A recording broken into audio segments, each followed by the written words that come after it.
दोस्तों, एक बेसिक सा सवाल आपके मन में भी आता होगा कि पहाड़ की चोटी पर जाने से ज्यादा मुश्किल काम क्या होता है? उस चोटी से वापस आना। और ये क्यों होता है? ये इसलिए होता है कि जाने से पहले हमारे पास इतना समय होता है कि हम अपने लिए जरूरी सामान को ले सकते हैं। जरूरत खत्म होने पर उसे रास्ते में छोड़ सकते हैं या फिर थोड़ा इंतजार भी कर सकते हैं, क्योंकि अपने घर पर इंतजार करने में हमें कोई परेशानी नहीं होती। जब हम चोटी पर होते हैं तो हमारे रिसोर्सेज हर मिनट कम होते जाते हैं और हमारे पास रुकने का समय भी नहीं होता और बाहरी सहायता भी कहीं से नहीं मिल सकती। सब कुछ उतना ही होता है या फिर उससे भी कम होता है जितना हम अपने घर से लेकर आए थे। ये तो बात हुई एक पहाड़ की चोटी तक आने और जाने के सफर की। पर क्या हो अगर हम अंतरिक्ष में किसी ग्रह या उपग्रह से या फिर अंतरिक्ष से वापस आने की बात करें, जहां बाहरी सहायता की कोई उम्मीद भी नहीं कर सकता। आज हम इसी टॉपिक पर बात करते हैं कि अंतरिक्ष से पृथ्वी पर वापस कैसे आया जाता है। दोस्तों, हम ये तो जानते कि अंतरिक्ष में कैसे जाते हैं, लेकिन आज की वीडियो में हम वहां से वापस आने के बारे में जानेंगे। आइए जानते हैं कि कैसे वापस आते हैं अंतरिक्ष से, क्योंकि अंतरिक्ष में जाने से लेकर और वापस आने में ही असली खेल दिखाई देता है। अंतरिक्ष की यात्रा करने के लिए हमें रॉकेट की मदद लेनी पड़ती है, क्योंकि उसके बिना कोई भी अंतरिक्ष में नहीं जा सकता है। इसके अलावा स्पेसक्राफ्ट से भी अंतरिक्ष में जाया जा सकता है। अब इसका मतलब ये बिल्कुल भी नहीं है कि ये दोनों एक ही हैं, क्योंकि दोनों अलग अलग होते हैं। क्योंकि स्पेस में एस्ट्रोनॉट स्पेसक्राफ्ट में बैठकर ट्रैवल करते हैं, जबकि रॉकेट को आप एक टैक्सी से कंपेयर कर सकते हैं, वही स्पेसक्राफ्ट को एक सवारी से। अंतरिक्ष में स्पेसक्राफ्ट का ही मेन काम होता है।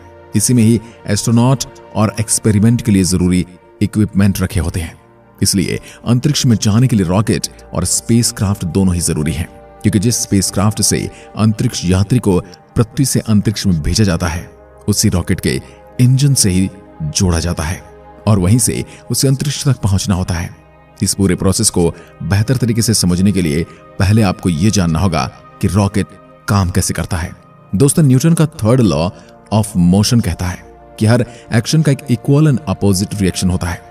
जैसे हम जब बॉल को जमीन पर उछालते हैं तो बॉल जिस स्पीड से हमें नीचे मारते हैं, उतनी ही स्पीड से वो वापस ऊपर की ओर उछलती है।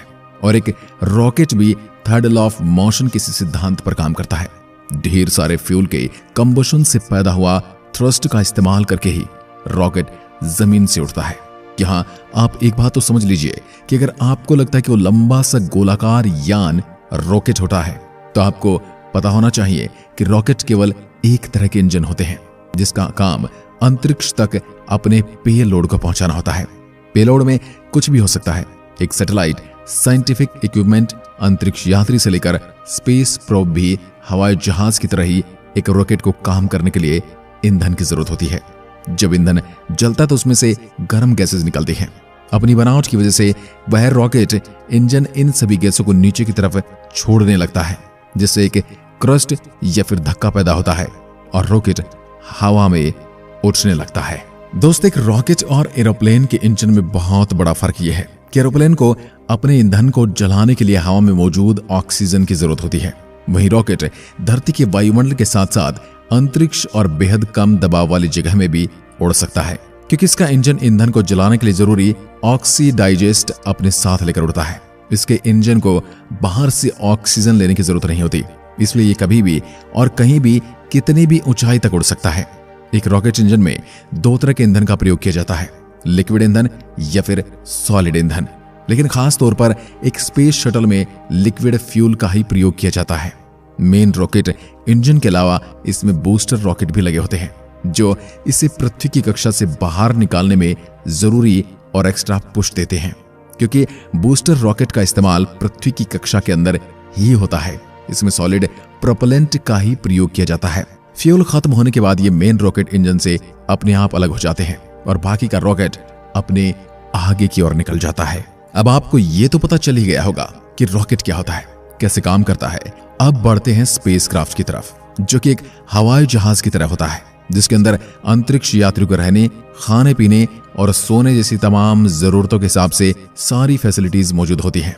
स्पेसक्राफ्ट का आगे के हिस्से में उसका पूरा कंट्रोलिंग सिस्टम होता है, जहां से अंतरिक्ष यात्री उसे कंट्रोल कर सकते हैं। जैसे ही एक स्पेसक्राफ्ट अंतरिक्ष में पहुंचता है तब उसका मेन रॉकेट इंजन भी उससे अलग हो जाता है और यहीं से शुरू होता है स्पेसक्राफ्ट का सफर, जिसकी कमान अंतरिक्ष यात्रियों के हाथ में होती है। ग्राउंड पर बैठी टीम कंट्रोल कर रही होती है।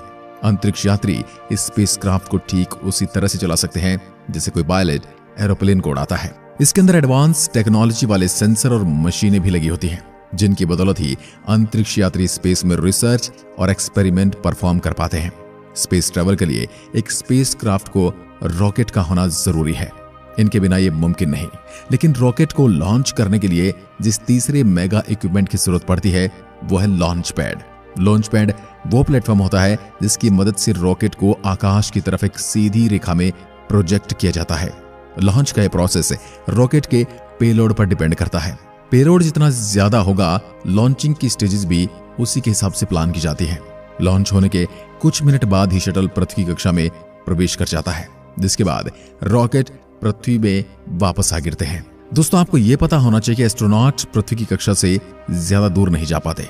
कई वैज्ञानिकों का कहना है कि हमारे पास उस क्वालिटी की टेक्नोलॉजी नहीं है कि हम खुद जाकर डीप स्पेस में एक्सप्लोरेशन कर पाएं। इंटरनेशनल स्पेस स्टेशन एस्ट्रोनॉट के लिए एक होटल की तरह होता है, जिसके अंदर कई मॉडर्न इक्विपमेंट्स और फैसिलिटीज मौजूद होती हैं।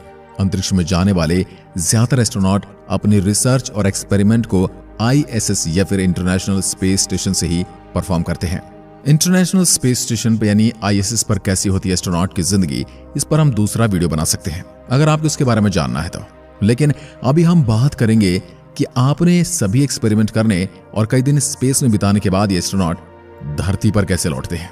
अगर आपको लग रहा है कि जिस तरह से स्पेस में गए थे उसी तरह रॉकेट के जरिए वे वापस भी आ जाएंगे, जबकि अंतरिक्ष में पहुंचने के बाद रॉकेट उससे अलग हो जाता है, अब उसका जवाब है स्पेसक्राफ्ट, जो कि 17,500 मील प्रति घंटा की रफ्तार से पृथ्वी की तरफ ट्रैवल कर रहे होते हैं। स्पेसक्राफ्ट पृथ्वी की कक्षा पर चारों ओर चक्कर लगाते हुए धीरे धीरे पृथ्वी के वातावरण में प्रवेश करता है। पृथ्वी के वायुमंडल में प्रवेश करते हुए स्पेसक्राफ्ट को तेज और गर्म हवाओं का सामना करना पड़ता है, और यह हवाएं इतनी खतरनाक होती कि इनके तेज घर्षण के कारण स्पेसक्राफ्ट जलकर राख भी हो सकते हैं। इस कंडीशन से बचने के लिए स्पेसक्राफ्ट की ऊपरी सतह पर एक खास तरह की हीट रेजिस्टेंट चादर लगाई जाती है। अगर किसी वजह से ये चादर न हो या टूट जाए तो फिर स्पेसक्राफ्ट का पृथ्वी पर वापस आना मुश्किल हो जाता है। इसके बाद जैसे जैसे स्पेसक्राफ्ट पृथ्वी की सतह के नजदीक आता जाता है वो जमीन के पैरेलल उड़ने लगता है, और फिर आता है लैंडिंग का टाइम। स्पेसक्राफ्ट को लैंडिंग का ये प्रोसेस किसी एरोप्लेन की लैंडिंग के प्रोसेस की तरह ही होता है, लेकिन फर्क ये होता है कि इस स्पेसक्राफ्ट की स्पीड बहुत ज्यादा होती है, इसलिए लैंडिंग के समय इसमें पीछे की तरफ एक पैराशूट खुलता है। इसी तरह पृथ्वी पर अंतरिक्ष यात्री सही सलामत वापस आते हैं। स्पेसक्राफ्ट की लैंडिंग भी एयरपोर्ट रनवे पर ही कराई जाती है, और इस दौरान एरोप्लेन की तरह ही स्पेसक्राफ्ट के पहिए भी खुल जाते हैं। हालांकि मर्क्यूरी, जेमिनी, अपोलो और सियोड जैसे कुछ स्पेसक्राफ्ट की लैंडिंग समुद्र में करवाई गई थी, लेकिन यह प्रोसेस अब कम ही इस्तेमाल किया जाता है क्योंकि इसमें स्पेसक्राफ्ट के डूबने का खतरा बना रहता है, जो कि अंतरिक्ष यात्रियों के लिए घातक साबित हो सकता है। दोस्तों, आपने कभी ध्यान दिया कि स्पेस से आने वाली हर तस्वीर में अंतरिक्ष यात्री सफेद रंग के स्पेस सूट में ही क्यों दिखाई देते हैं, लेकिन जब एस्ट्रोनॉट स्पेस के लिए रवाना होते हैं या फिर वापस आते हैं तब उन्होंने ऑरेंज कलर का स्पेस सूट पहना होता है, जिसे एडवांस क्रू एस्केप कहते हैं, जबकि सफेद सूट को एक्स्ट्रा वेहिकुलर एक्टिविटी कहते हैं। इसके पीछे भी एक खास कारण है। दरअसल ये स्पेस सूट अंतरिक्ष यात्री को ध्यान में रखते हुए डिजाइन किए जाते हैं। स्पेस सूट के ऑरेंज रंग का यह भी कारण है कि इसका रंग दूसरे रंगों से ज्यादा विजिबल होता है। इसे स्पेस में जाते समय और आते समय पहना जाता है ताकि जाने आने में कोई दुर्घटना भी हो जाती है तो अंतरिक्ष यात्री को उसके सूट के रंग की मदद से आसानी से खोजा जा सके। वह सूट्स में लाइट और पैराशूट जैसी कई चीजें जुड़ी होती हैं जिससे किसी दुर्घटना होने की स्थिति में एक अंतरिक्ष यात्री की जान बच सके। अगर बात करें सफेद स्पेस सूट की, तो इसे स्पेस में अंतरिक्ष यात्री इसलिए पहनते हैं ताकि वो अंतरिक्ष के घने अंधेरे में दूर से ही दिख जाएं। सफेद सूट काफी एडवांस टेक्नोलॉजी से बनाया जाता है। आज की वीडियो में बस इतना ही। अगर वीडियो पसंद आई हो तो लाइक कीजिए और ऐसी वीडियोस के लिए चैनल को सब्सक्राइब जरूर करें। धन्यवाद।